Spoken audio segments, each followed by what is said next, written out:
130 kilolik bemorimizga bugun chap tomonlama total endoprotez qo'ymoqchimiz. Hoji tog'a, qalay holatlaringiz, kayfiyatlar? Xudo xolasa yaxshi. Hozir mana Zo'r-a? Dostonbek operatsiyaga tayyorlab tashladi bizni. Xudo xolasa bugun inshaalloh operatsiya bo'laman. Shu Dostonbek qo'llari yengil bo'lsin. Xudo xolasa shu nimada ko'rib kelib, shu Dostonbekka ishonganim uchun kelib mana shu yerda hozir mana operatsiya qildiryapman. Endoprotez buni nima qo'ydiryapman. Quymichga. Quymichga. Xudo xolasa endi operatsiyadan keyin yana dag'i nima ko'rsatamiz. Xudo xolasa. Posle operatsiya, to'g'rimi? Mana Hoji tog'amiz Qirg'izistondan kelishgan. Yaqinlashtiramiz kadrda.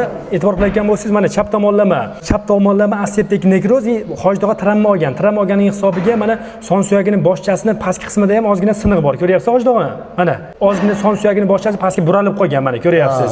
Endi yurinchi harakatlaringizni ko'raychi. Mana harakatlarda harakatda oqsaqlanish, to'xtaymiz Hoji tog'a, qarab turing. Oyog'imizni ko'taramiz. Ko'taring oyog'ingizni. Mana o'ng oyog'ini bemalol ko'taryapti. Chap oyog'ini ko'taring-da. Mana juda qiyinchilik bilan ko'taryapti. Endi qarang Hoji tog'a, mana chap oyog'ini aylantiramiz. Aylantiringchi.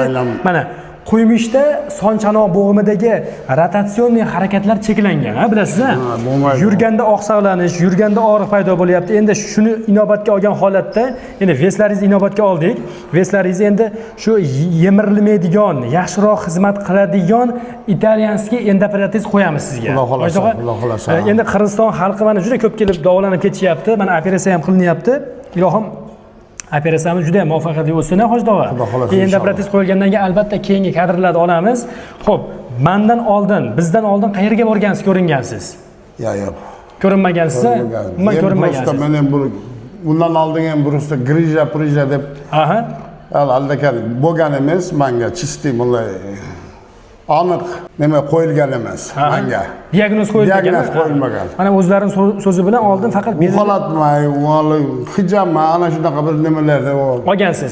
Mana misol bizga kelguncha diagnoz qo'yilmasdan oldin faqat belini grijasiga davolangan ekan. Shuni inobatga olishimiz kerakki, albatta beldagi grija bilan quyumishda yemirilishni aniqlab olishimiz kerak oldin. To'g'rimi Hoji tog'a? Mana yana e'tibor qiling, olib keling, kadrda olib kelamiz.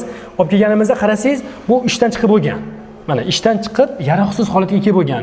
Bunaqa holatlarda faqat endoprotez, mana sizni operatsiyadan oldin mana o'zingiz bildingiz, bir hafta 10 kun kardiolog davoladi. Kardiolog tomonidan ham lechini oldi. Endi veslari baland vesli inson, endi baland vesli insonga ham albatta protez kerak ekan. Protez qo'ymasa bo'lmaydi, tushunyapsizmi? Operatsiyadan oldingi syomkalarimiz, xudo xolasa operatsiya qilingandan keyin, chiroyli o'tgandan keyin nasib qilsa, yana bir yurishlaringizni, protez qo'yilgandan keyingi holatlarni bir qator yana kadrlarga olib qo'yamiz. Salomat bo'ling.